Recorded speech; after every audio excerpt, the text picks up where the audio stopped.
Hey guys, and welcome back to the United Star. I am Sid, and I have a very special guest with me. It is Rob Dawson from ESPN. For all those who are not aware, the very few who are not aware of who Rob is, he is the chief correspondent for ESPN for both Manchester United and Manchester City. Thank you so much, Rob, for coming on our channel. You're welcome, and thanks for having me. Appreciate it. So, Rob, of course, it's transfer season right now. All the fans are excited about, what transfers are going around the club. So we'll just get into that straight away.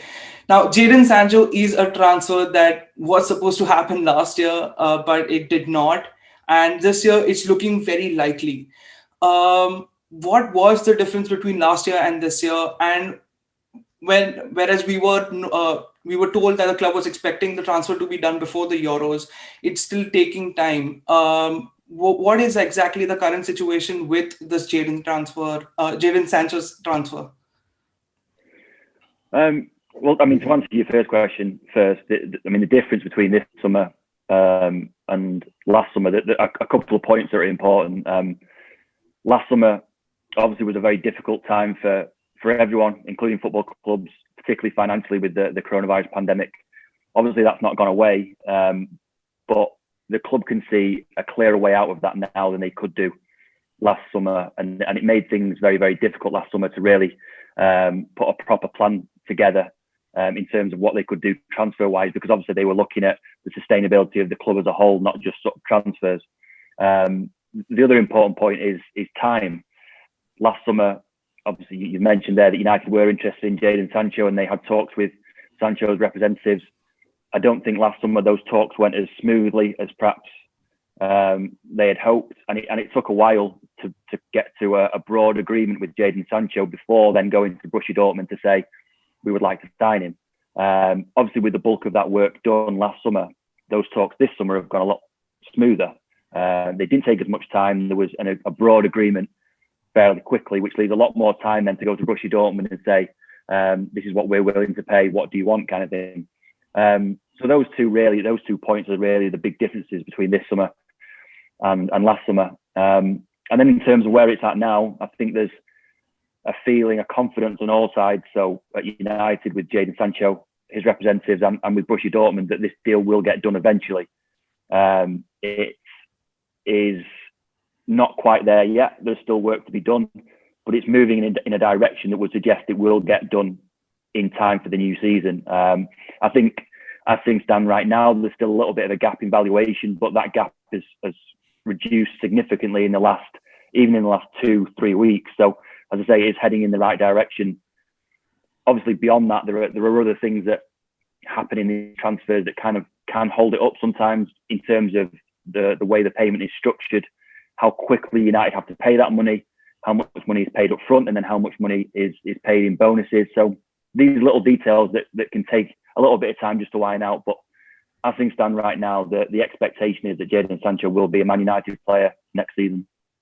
And hopefully the transfer happens this season as well, because I just cannot take another summer of, praying for him to come. But last summer, there were certain deadlines Dortmund had set for Manchester United that you need to put in a bid before this date. I think it was before the preseason started. Is there any such deadline this year that Dortmund have kept in place?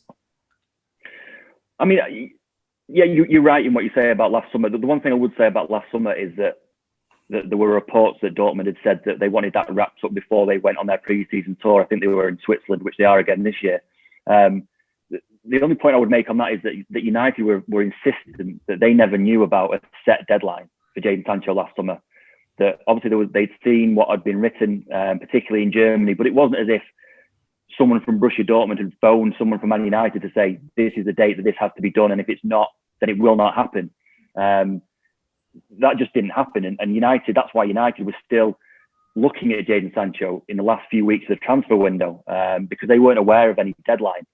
Obviously from Borussia Dortmund's point of view, they want this wrapped up as quickly as possible because they want to know the squad of players they have available for next season. And that's natural. Man United want that too, but particularly when you're selling, Borussia Dortmund want to know whether they're going to have Jadon Sancho or not for next season, whether they could plan around him. So it's understandable. I think the vague deadline from Dortmund's point of view is the 23rd of July. That's when they will go on their training camp again. So even if England were to get to the Euro 2020 final, I think that's on July the 11th, it would still leave a little bit of time between Sancho being released from England duty up until that point where Borussia Dortmund have to go in pre-season to get that deal done. And as I say, it feels like it's at a point now where the obstacles are quite small, and that there is plenty of time. There should be plenty of time to get it done, and particularly from United's side, United believe there is time to get this done before any kind of deadline that Dortmund might have put in place to stop it happening. Right. I personally believe Manchester United might as well do the deal right now, because anyways, Jadon Sancho is not getting any minutes for England anyways. But we will get into the Euros later in this video. But to prepare for the worst, which I hope does not happen, if the whole Jadon Sancho deal falls through, have United kept any backup options in place? Like probably Kingsley Coman was once one of them last summer. Is he still an option for them, or have those options changed? I think it certainly was at the start of the window. When United really start planning for the summer window is when the January window closes. So, they have done a lot of planning. I know sometimes it doesn't feel like that for fans when they look at what happens, but they do plan significantly for these windows. And it's not like Ole Gunnar Solskjaer and the recruitment department have said, we want Jadon Sancho. It's more that they've identified his position as a place that they want to strengthen. And, while Jadon Sancho is clearly the number one choice to fill that position, there are other candidates. And you mentioned a couple of names there. Kingsley Coman was certainly one last summer, although, United were keen to loan him and Bayern Munich didn't really want to, and that really never got off the ground. Dembele as well at Barcelona was on the table at one point last summer.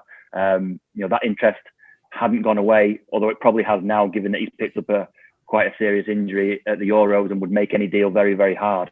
I think at this point, United would be very, very surprised if it wasn't Jadon Sancho.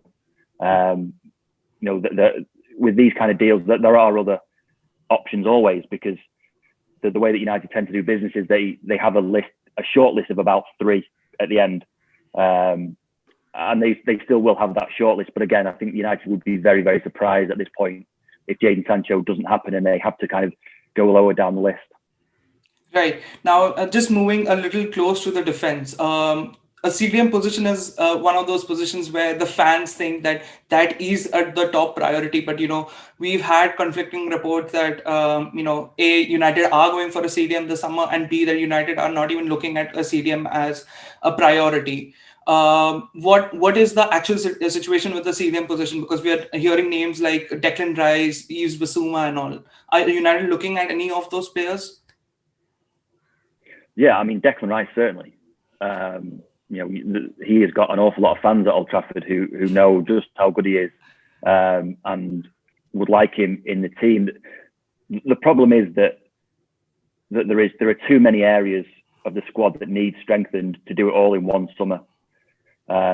Ideally, if you asked Ole Gunnar Solskjaer right now, and he was being completely honest, he would probably tell you that he would like a right winger, a centre forward, a central midfielder, a centre back, and a right back, and that's 5. To sign all of those, or to strengthen all those positions in one summer with the quality of player that you would need, you're talking about a summer that would cost in the region of 500 million. And while United have got money to spend, they haven't got that much money to spend. So there will have to be Solskjaer and the recruitment department will have to prioritise where they see the value in the market and where they think it's worth strengthening this summer, and anything that's left over will have to be sorted next summer. It seems fairly certain now that they will get Jadon Sancho at some point. He's going to cost in the region of 80 million. The net budget for a summer is usually between about 100 and 150 million. So you're talking about half your budget already gone. Declan Rice alone would probably cost another 80 million, which takes you up to about 160 million, which is right at the very, very top of what United may spend. So that's where the difficulty lies. I'm sure after this question, you're going to ask about a centre-back. A centre-back, a top-quality centre-back is going to cost another 50, 60, 70 million. And it's just not possible to do all those things in one summer. So what will happen is that Solskjaer and the recruitment department will prioritise if they see value in signing a central midfielder for a good price this summer. Yeah, 100% they will look at it, and there's a possibility that might happen. The same goes with a centre back, but it will be about prioritisation and where they see the value and what they believe is the most important part of the squad to strengthen right now. Right, and I think you read me completely well. I am actually going to ask you about the centre back now. What is United's stance? Of course, we know they're huge admirers of Rafael Varane, who looks like he's going to leave Real Madrid. But also, Pau Torres' name has been thrown into the talks. Who is a more like a viable option for Manchester United right now, considering they also want to look at a right back to bring in this summer? Are they more likely to go for Varane or Pau Torres? Yeah, I mean, the centre back thing is an interesting one, because I think if I'd had this conversation with you a year ago, United probably wouldn't have been looking seriously at Rafael Varane. Everyone knows how good a player he is. They've looked at him for years. They were interested in him before he even went to Real Madrid, so they know all about him. He's one of the top defenders in the world.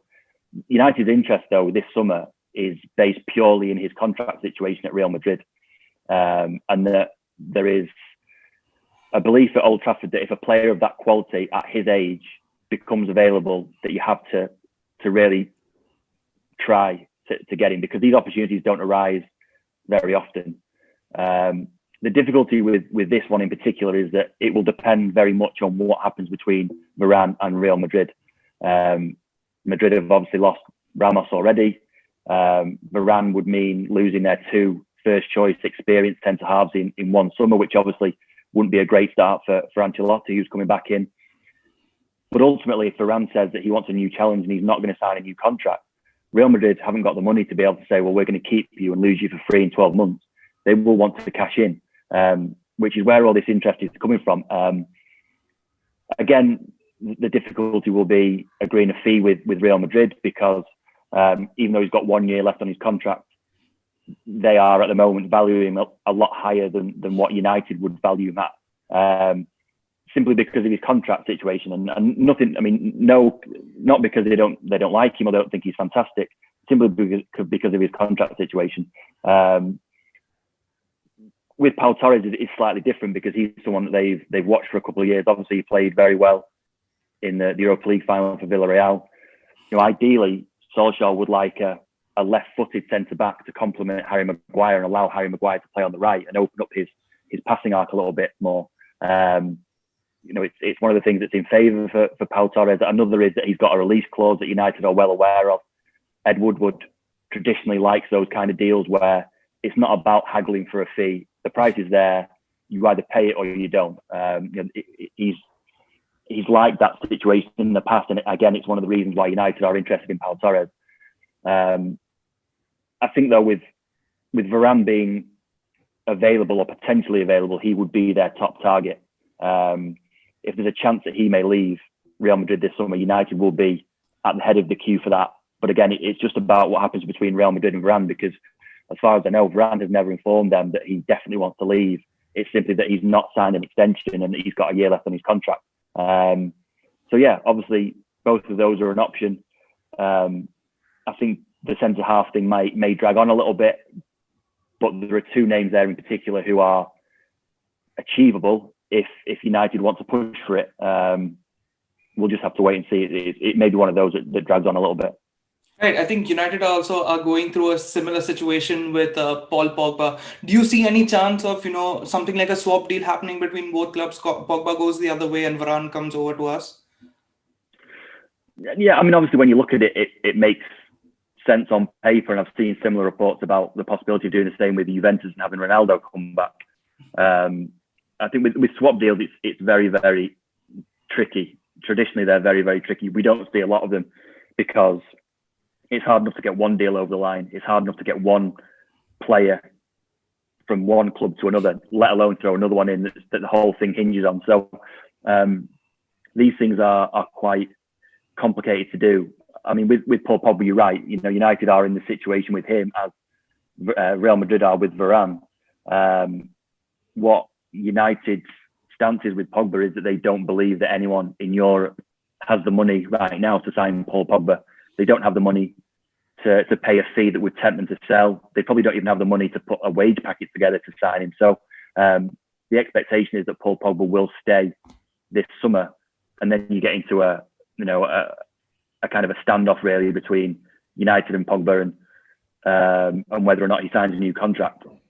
What I would say with that is that even when Mino Raiola was talking at the back end of last year about that Paul would never sign a new contract to Man United, United never gave up hope that he would sign. Again, the stance is the same. They're not giving up hope that he will sign a long-term extension.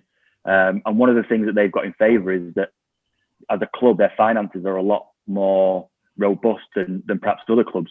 United, even this summer, United are talking about paying between 75 and 80 million for Jadon Sancho. You look at the other clubs around Europe, Real Madrid have signed David Alaba on a free. Barcelona have signed Eric Garcia, Memphis Depay, both on frees. Even PSG, who presumably are quite cash rich, have signed Gini Wijnaldum on a free. There aren't big fees being paid this summer. So United's finances are a little bit more robust than a lot of other clubs in Europe. And that may play into their advantage with Paul Pogba because ultimately the next contract that Paul Pogba signs is going to be the last huge contract of his career. And it may only be that money is available to him at United rather than Real Madrid or Barcelona or PSG or Juventus somewhere else. Right. I personally would love Paul Pogba to stay, but moving on, my final question about the incomings at Manchester United. Keiran Trippier, obviously a right back. Manchester United I believe are still very interested in, but Atletico Madrid have slapped a 40 million price tag on him. Are both clubs at loggerheads, or are United still trying to get a deal over the line for Keiran Trippier, trying to negotiate to bring the price down? The United are interested in Keiran Trippier. Obviously, Trippier is interested in moving back to the Premier League. He's had 2 years in Spain and would now like to be close to his family. So we're told, and it makes sense. Obviously, he's got links to Manchester anyway. United, or Solskjaer in particular, would like a right back to provide competition for Varane and Ramos, who had to play 60 odd games last year, and obviously he had a lot of success last season with bringing Alex Telles in and pushing Luke Shaw to that different level. So that worked out quite well for him. And I think when they're looking at right backs, they're hoping to do something similar with Aaron Wan-Bissaka. As far as Trippier is concerned, we're told that United won't pay his release clause. His release clause is far too high for United to consider paying that. I think it's around between 40 and 43 million euros, which is far too high for someone who's going to come in and share the workload at right back. He's also 30 years old. There isn't much sell-on value there. So that price at the moment is far too high. If you look at what they did with Alex Telles last season, Telles came in to share the workload with Luke Shaw. And in the end, I think they were quoted around about £30 million initially, and that got dropped to 25. And in the end, they paid around £15 million for Telles. I think if Atletico Madrid made Trippier available for that kind of money, yes, certainly it's something that may happen, but not at 43 million euros, because it just doesn't make financial sense, I don't think. So that price would have to come down significantly for that to happen. There are other options available at right back. Max Aarons at Norwich is someone that they looked at as recently as January. They made an inquiry to Norwich. Norwich said no because their concern was to getting promoted back to the Premier League and they wanted their best players. Obviously now that's happened, and so Max Aarons is apparently back on the table. He's a younger player who may fit into that backup slot a little bit easier than, say, Keiran Trippier, who is, as I say, a 30-year-old full international. So, two very, very different players or different stages of the career, I should say. It's certainly something United are looking at. Whether it happens or not will depend on what priorities Solskjaer and the recruitment department come up with, because, as I say, all these areas that they want to strengthen, it's just not possible to do in one summer. Right. Now, the incoming of Keiran Trippier obviously means the outgoing of a player like Brandon Williams, and there are many players who are looking to leave the club this summer. Axel Tuanzebe is one, Brandon Williams, of course, is another. what is the situation with players like that? Obviously, Diogo Dalot also comes into the conversation as AC Milan are trying to get him. What are the most likely outgoings this summer, according to you? Well, yeah, I mean, you've mentioned a few of the names there. Axel Tuanzebe would like to go on loan for a season to the Premier League, ideally. He is a little bit frustrated that he didn't get as many opportunities last season as he thought he might do. And obviously at 23, he needs to be careful that his development doesn't stagnate, and he needs to go out and play a full season somewhere. He's very, very highly rated at United. They love him there. They think he's going to be fantastic, but he just didn't get the opportunity. So it would make sense for him to go out on loan. Although at the moment, it's still waiting for United to agree to that, and that won't be decided probably until they get back to pre-season training. Brandon Williams, again, it would make sense for him to go on loan. He had a great season 2 seasons ago when he broke in. Last season, I think there were issues around the way that he was training at one point. That Solskjaer was keen to kind of to push him on a little bit and make sure that his levels didn't drop. And obviously, again, didn't play as many games last season as perhaps he would have hoped. So again, it makes sense that he goes on loan, and Southampton were one of the ones that were looking at him both in January and last summer. So it's possible that he goes on loan to the Premier League side. The others that are possible, Andres Pereira, who was at Lazio, would be available. United would listen to offers for him. Diogo Dalot, again, was on loan at AC Milan. They're keen to sign him permanently. At the moment, there's a little bit of a question about what that would cost. And I think AC Milan think that the price tag at the moment is a little bit too high. And it may be that he goes out on loan again for a season. And then the other one, the biggest one really, is Jesse Lingard. Wasn't playing at all until January, went to West Ham and did fantastically well. Obviously, that then has generated an awful lot of interest, but not just interest from other clubs, but also interest from United about extending that contract because they've seen what he's capable of. The one thing I would say about Jesse is that he is desperate to play games. If he signs a new contract to Man United, he would need assurances that he was going to get a fair crack of the whip and get enough opportunities to prove himself. Again, if another club came in for him, he would obviously consider that, particularly if it was a club in the Champions League, because he's desperate to play in the Champions League. He would consider it, but again, he would want to know that he was going to play regularly because he's 28 years old. And the reason he forced that move to West Ham is because he was tired of sitting in the stands and watching games, and he wanted to play. And actually, in January, Solskjaer wanted to keep him because he was worried that the squad was going to look a little bit light. But Lingard argued that he felt he had to go and play, and it was the best thing for his career. And in the end, he was proved completely right because he went to West Ham and was fantastic. Yeah, and I agree. If Jesse has another season like he had at West Ham, he has very good chances of getting into the World Cup next year, and I think that is what he should be aiming for. Right now, you just spoke about contracts, and one name just flashed through my mind, and that is Juan Mata. Looks like the club are going to give him a new contract. Have the talks begun with him? And if they have, where have the club and Mata's representatives reached? Yeah, I mean, talks with Juan Mata were ongoing since sort of the back end of last season. I think there is a likelihood that he will stay for one more year. I think Mata, from what I understand, is leaning that way. Although it's not going to be complete until we get an announcement. Again, I think it will depend on how many opportunities he gets. He didn't play as many games as he would have liked last season. He wants to know that he is going to get a fair chance, a fair opportunity to play a number of games. Perhaps obviously not as a regular starter, but enough games to make him want to stay. Solskjaer, for his part, is very, very keen for Mata to stay because it's a very, very young group, a very young core of players who are still kind of learning, and he wants to make sure that he still has experience in that dressing room as well. It's one of the reasons why he wanted to re-sign Nemanja Matic to that new contract. He's one of the reasons why he wanted to keep Edinson Cavani.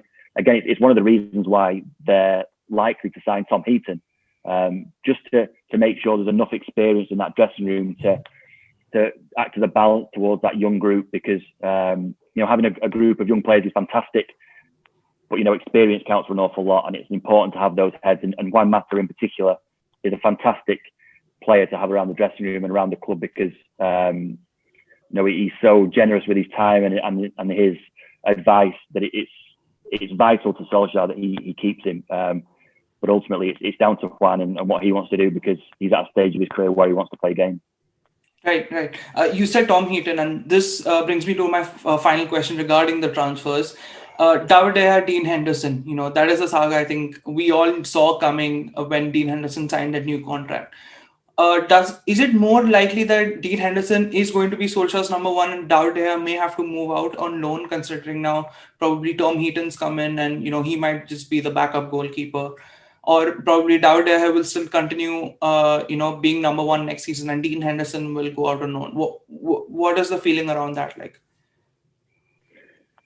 Well, I actually don't think that any firm decision's been made around that. I checked with David De Gea's representatives a couple of weeks ago, and he was very much in the dark about what was happening. It's not a case that he'd been told you're allowed to go off and find a new club, but he'd also not been told that he was going to start the season as number one.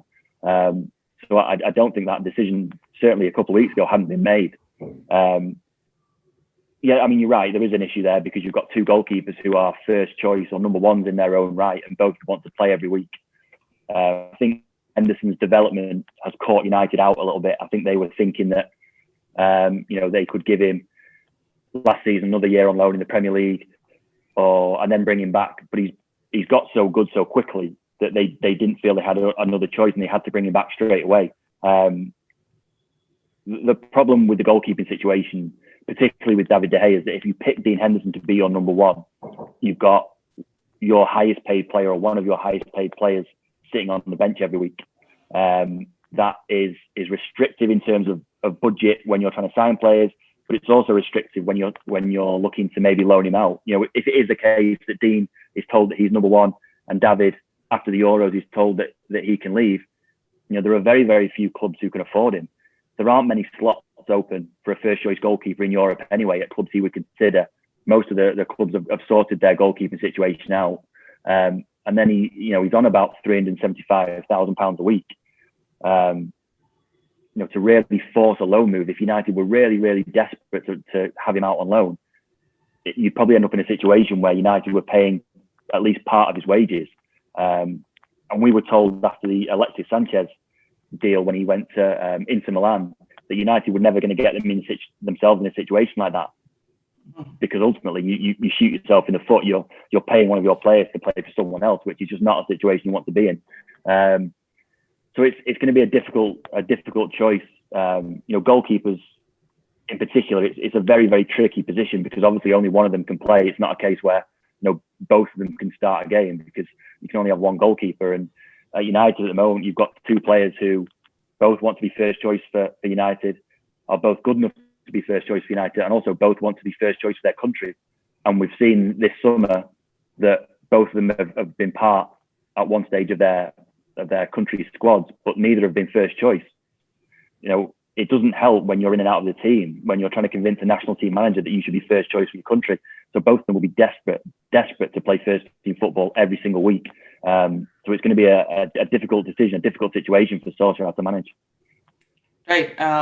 So that was the transfers part that I wanted to ask. Now I want to move on to a little bit more about you and your life as a journalist. I just want to know how the transfer market is from your perspective. So I just want to start off by asking you what generally goes around into a club signing a player, and how does it look for you? Let's say you let's take the Van de Beek situation. You Friday, Manchester United were interested, and by Monday it was all confirmed that he's going to sign. So what do scenarios like this look for you? How does it all start for you? Yeah, I mean, in terms of how United sign a player, first off, the way that they've recruited players has changed an awful lot in the last few years, because they looked at what had happened under Louis van Gaal in particular and weren't happy with that. When Louis van Gaal was there, it was very much the manager's choice, and the manager got to pick who was coming in. And United realised that they'd signed some players who they really shouldn't have signed. Daley Blind, one of them, Morgan Schneiderlin, another. Players that they, looking back in hindsight, they believe they should never have signed. So they wanted to fix that, and they have, they've tried to, in fairness to them. So when they're looking for a player, they cast the net very wide. They look at hundreds and hundreds of players for each position. If it's a position that the manager wants to strengthen, or the recruitment department believe needs strengthened, that is whittled down, and they end up with a long list of probably about 20 names, and then a short list of about 3, and then negotiations start with those 3 players. A, to gauge interest. If the player isn't bothered about moving to Man United, then there's no point carrying on. To try and find out what his contract situation is, what his club feel, and whether there's a chance of doing the deal.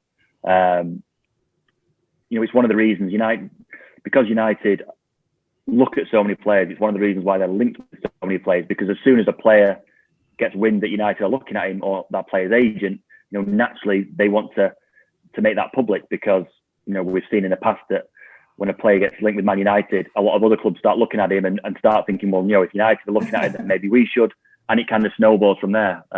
Which is an agent's job. I know agents get a lot of stick, but that's their job, to get the best deal, the best move, the best wage packet for their player, and that helps when United are interested.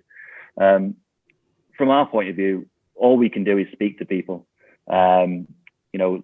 We speak to agents to find out whether clubs are interested, or how they're feeling about their future at the club they're at.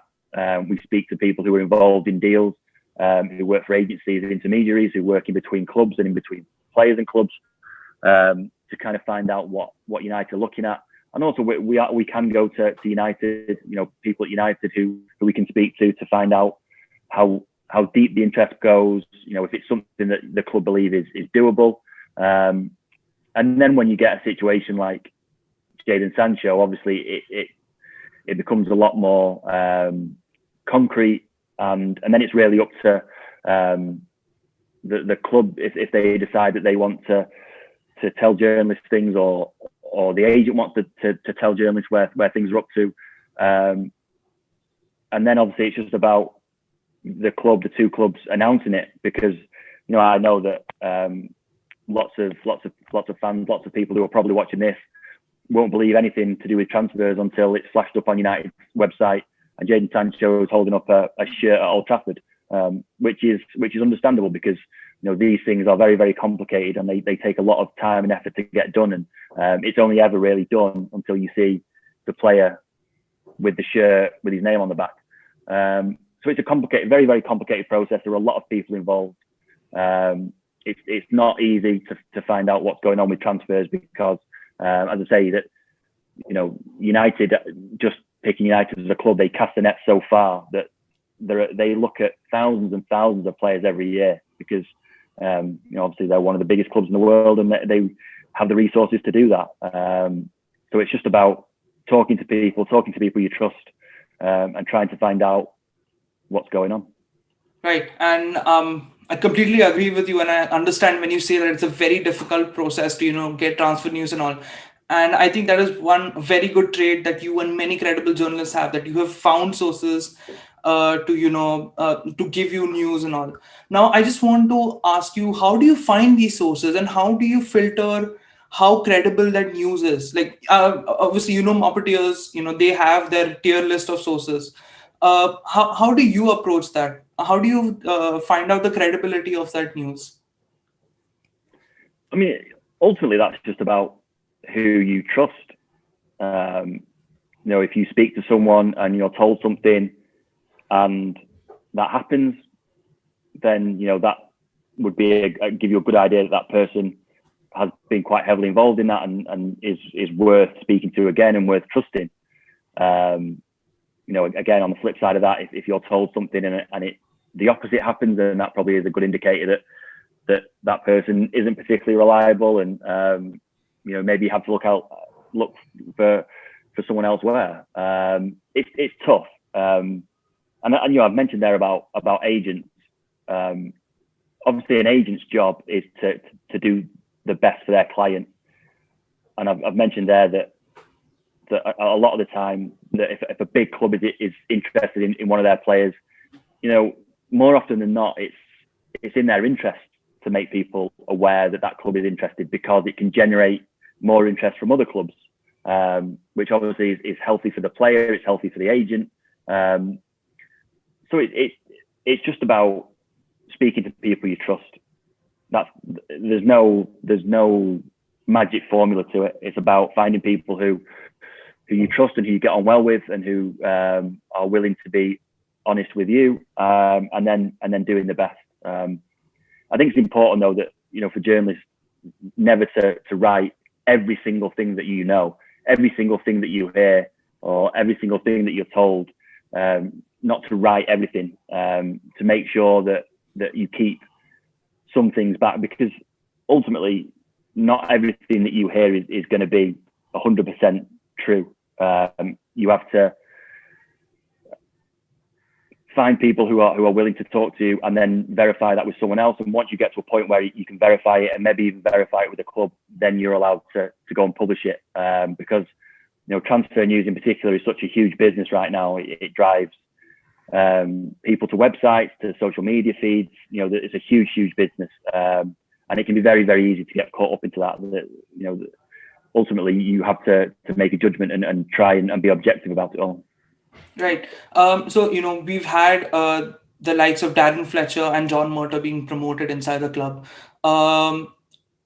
Has United's transfer strategy changed once those two got their new roles? And what is United's strategy like compared to what City's strategy like? Because obviously we are rivals, and City do really good business. Fair play, they do really good business. So, if there is a difference? What is the difference between United and City? I don't think the strategy has changed particularly after the appointments of John Murter and Darren Fletcher. I think their appointments were more about streamlining the process and making sure that the process was a lot smoother than perhaps has been in the past.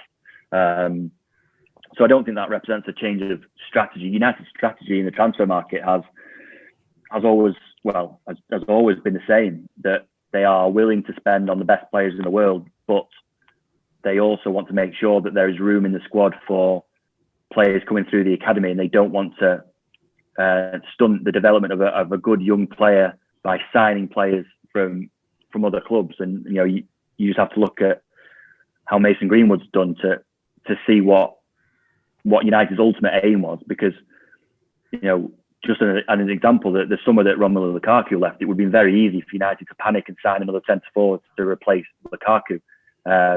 They didn't, and in the end they put their faith in Greenwood, who had his breakthrough season, and now you've got a player who is on the fringes of being in the England squad, and looks like he's going to be one of the best players in the world for years and years to come. So that is their strategy, and it will continue to be their strategy. In terms of the differences between United and City, I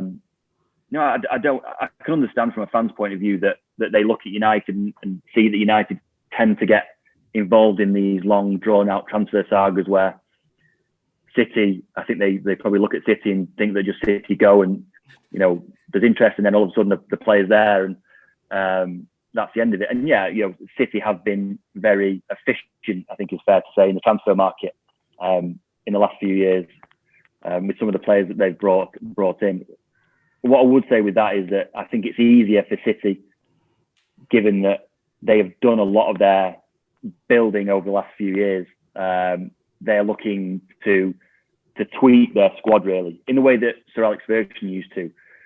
After you've won title after title, you don't have to do that much to your squad. You're looking at one or two areas perhaps where you can improve, and that's it. And City are in that position now. They've got such a wonderful group of players that you're looking at maybe one or two areas where they can strengthen. So their need for wholesale change isn't as great as Man United. And I've mentioned there before, talking to you, that ideally Solskjaer would look to sign 5 players this summer if he could. That just tells you where the two clubs are. The onus is on Man United to make the changes to bridge the gap with City. All City have to do is stay where they are. Maybe sign 1, maybe 2, just to keep ahead of the pack. But the work isn't as extensive as Man United. I think the hope is that in a few years, United will be in that same boat, that you make, fairly large changes each summer, you start winning things, your young players start improving, and you get to a point where instead of me talking to you about signing 5 players, you're talking about signing 1 player or 2 at a push, because that's how good your squad is. Ultimately, United aren't there yet, and it will take this summer, possibly next summer, to get to that point. Hopefully, at that point, we can chat again, and you'll be saying how great United have been in the transfer market and how great they are at their business. I hope so, man. But obviously coming from a United fan, it is very, very, very heartbreaking to see your city rivals do so well. Whereas we've been struggling to get that one player for more than a year and a half. But anyways, I just really want to ask you about your journey into journalism. Obviously, when I was watching a couple of videos that you did with other people, I understood that you actually wanted to be a footballer since you were a kid. So how did that go into becoming a very credible football journalist for one of the biggest companies like ESPN? What was your journey like? Yeah, I mean, I've mentioned on other podcasts and videos and stuff that look, like millions of other kids, I wanted to be a professional footballer. I did the circuit around Manchester the same as everyone else, and at United and City, and then ended up at Stockport County in the lower leagues. After that, went to America on a soccer scholarship.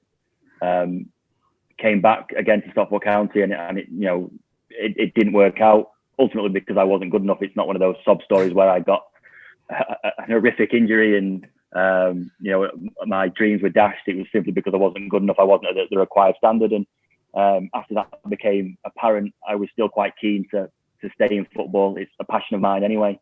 I'd read the Manchester Evening News from being a kid, and seeing the likes of David Meakin, Stuart Matheson write about Man United, and think that was just a wonderful job to do, and follow Man United around the world, to watch them. That would have been fantastic. And I've been lucky enough to kind of get close to that. I started after I went back to university to do a journalism degree. After that, was lucky to get a job on the Stockport Express, and then eventually moved into sport, covering Stockport County. After that, went to the Manchester Evening News and covered City and United, and then from there moved to ESPN. So, I've been extremely fortunate to be able to get into the jobs that I have.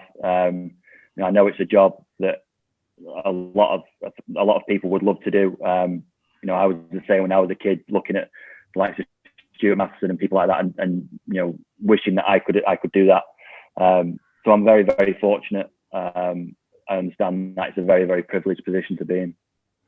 And I'm sure you must have encountered so many hardships to get to where you are right now. Of course, there would be some people who want to be journalists in the future. What were some of the main challenges you faced, on your road to become who you are right now, which changed the way you approach things? I think very early on at the Manchester Evening News in particular, you have to develop a work ethic that perhaps other people might look at and say, well, I can't believe you're working all these hours, because there are so many people that want to do it that you have to set yourself apart in some way. And at the Manchester Evening News, I went through a few years where I would start at sort of 7 a.m. and then be off covering a game until well after midnight. Obviously it's lots of other people have jobs that are far harder than that. But for someone that kind of had just started to join the workforce and to working those long hours did take its toll a little bit, but it's what you have to do to kind of set yourself apart. And I adopted an approach when I joined the Manchester Evening News that I was never going to say no to a job. That if someone wanted me to cover a City press conference in the morning and then go and watch Rochdale at Birmingham in the evening, that I would say yes. And that if I had to be in Atkinson the morning after that, or then in Bolton or Wigan or wherever the morning after, I would say yes, because I wanted to show that I could handle the job and get as much experience as possible. So, when you talk about hardships, people have had far more difficult journeys than I have. but yeah, I mean, when I first joined, developing that work ethic, or at least trying to develop it, was the one thing that I found difficult at first. But I'm glad I did, because it's allowed me to kind of carry on and move from the MEN to ESPN and do a job that I love doing now. Right. And of course, you have been to many not press conferences, your manager, press conferences, sorry, with Manchester United and Manchester City. Now, when you were starting off for your first few press conferences, was there any specific method you used to use to prep for it? Maybe look at some things people are saying on Twitter or something, or probably some news you've heard. How would you prep to go to those press conferences? And what would you prefer, these online press conferences or, in-person pre-COVID press conference? Yeah, I mean, I think it would be my preference to be face-to-face with a manager. Again, it's a privileged position to be in, to be face-to-face with some of the biggest managers in the world and get 15, 20 minutes of their time just to ask them questions. In terms of prep, I think it's important to prep with the usual kind of things that you would expect, the stats of the game that's about to happen, the lay of the land in terms of where the team are in the league, or their form, or perhaps what their manager has said about Man United or Man City. But I think the most important thing to remember when we're in these press conferences is that we are there to get the manager's thoughts and then relay them to the fans. We wouldn't be there if the fans weren't interested. And so, yeah, it's vital to look at places like Twitter, to look at, fan views, what people are saying, because ultimately we should be asking the questions that the fans want to hear. I know that Man United do a lot of their own in-house TV stuff and website stuff, but because they're part of the club, they can't always ask the questions that fans really want to know. There have been occasions where there are questions that I wanted to ask, but ultimately it's more important to ask what the fans want. We are there because you can't allow 600 million Man United fans in a press conference. We're there to ask the manager the questions and then give the fans the answers to those questions. So it's important to make sure you're asking the questions that fans want to know, because you can get yourself in a little bubble of the industry and ask things that you think are important that perhaps fans don't find important, and there's no point in doing that, because as I say, we're there to ask questions for the fans. That's our job. Our job is to inform fans, so they are the most important thing when we're prepping for press conferences or games or writing about them. Right, and of course, there is a whole board in Old Trafford which says that football is nothing without the fans. Right. So just this last question about when you spoke about fans wanting answers, the protests, right, which happened after the whole ESL debacle. First of all, what was your initial reaction to the whole ESL debacle? Shock. Surprised that it had got to that point. We've been hearing about these conversations happening for years, but it never really crossed my mind that they would get to a point where these clubs would put a statement on their own websites to say that they were breaking away. I think the detachment between clubs and fans was never more evident than with that. How anyone ever thought that was going to be a good idea, or that there wasn't going to be protests, is beyond me, because there are some extremely educated, very, very well qualified people that work for these massive football clubs, and to have a situation where not one of those people is standing up and saying this is a dreadful idea, this is going to be greeted with protest and anger and fury, is bizarre. So obviously very, very glad that it got ditched very, very quickly, because in my mind, it would have been a disaster. When you take competition away, there's absolutely no point. Right, and I completely agree with you. I think everyone was very pissed. So, of course, after the whole ESL, fans would be wanting answers. Many clubs were refusing from having any press conferences. What was the tension like in Manchester United? To hold a press conference where there was a huge chance of a question regarding ESL to be asked? Well, I mean, I think first off, I was disappointed with the way that United treated Solskjaer in that instance, because if you remember, the news broke on a Sunday afternoon when United were actually playing. I can't remember the game. Burnley. It was Burnley. Burnley.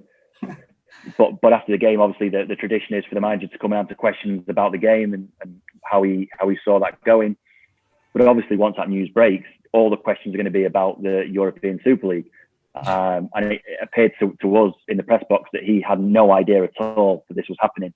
That these decisions were made by men in suits in boardrooms, and the man who was actually told to go and face the cameras was a guy who had no idea at all about what was going on or how to answer these questions. So I think that was very, very unfair. I think in fairness to Solskjaer after that, he handled that very well. And the same with Pep Guardiola, because obviously at one point their clubs were fully behind this ESL idea.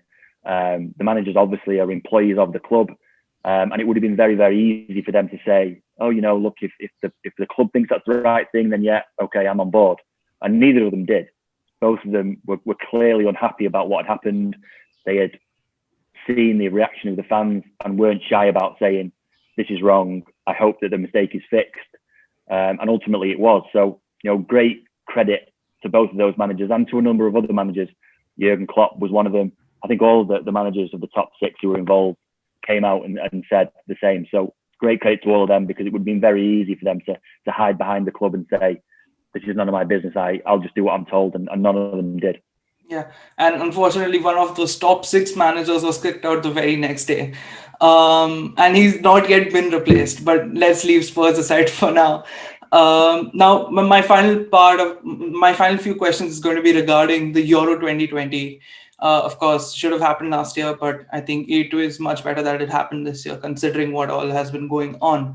Now, I just want to ask, who are you supporting these Euros? Do you have a particular allegiance?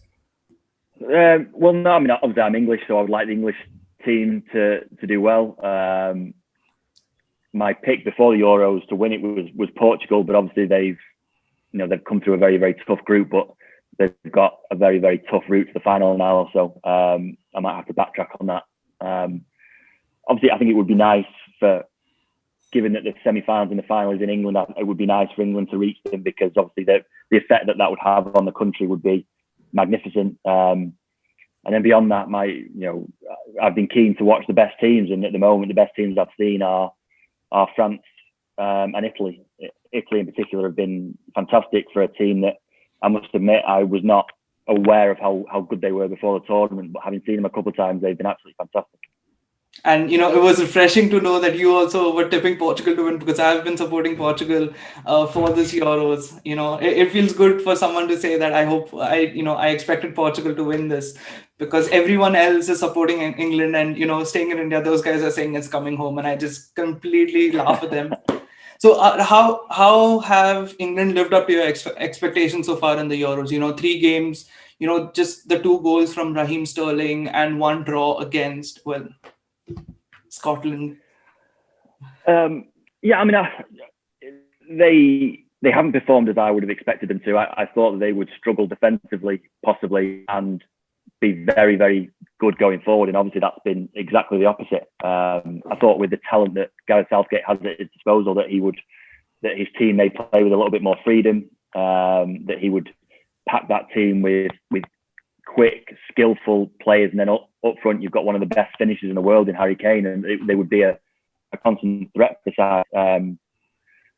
Obviously instead we've seen quite a cautious approach. I think I don't think they've been as bad in the group stages as people may have you believe. They haven't conceded a goal. They've won 2 games. They topped their group fairly comfortably in the end. Obviously the goals for column is a concern, because you've got other teams, the likes of Belgium, Italy, Portugal, scoring 7 and 8 goals. The Netherlands have scored 8, I think, and England have only got 2, which is obviously a concern. But the one thing I would say about England is they have ended up in what I would consider to be the kinder side of the draw.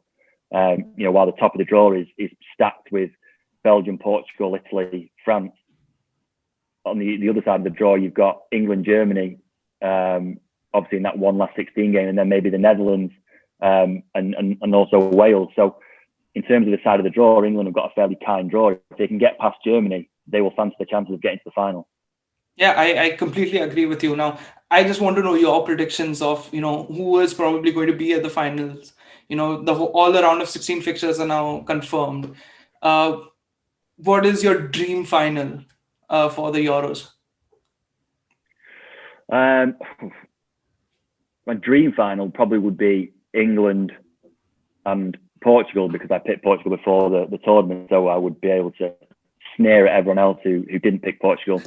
In terms of what I think may happen, I think it may end up being Germany, France in the final. I think, I would love for England to get through against Germany, but they've had such trouble getting through these big nations in knockout games that I think it may happen again. And with France, the quality that they have, they seem to have gone through that group in third gear almost at times, and I think that there is so much room for improvement there with that group of players that they may just turn it on in the knockout games and get to the final and ultimately win it. So I think it may be a France-Germany final. Yeah, and I agree with you. I mean, I was expecting a Portugal-France final, but Portugal slipped up against Germany because of all those defensive errors, which pissed me off. My final question to you, and this is coming back to, you, who is that one person, dead or alive, any club in football that you would love to have or love to do an interview with, be it for 5 minutes? I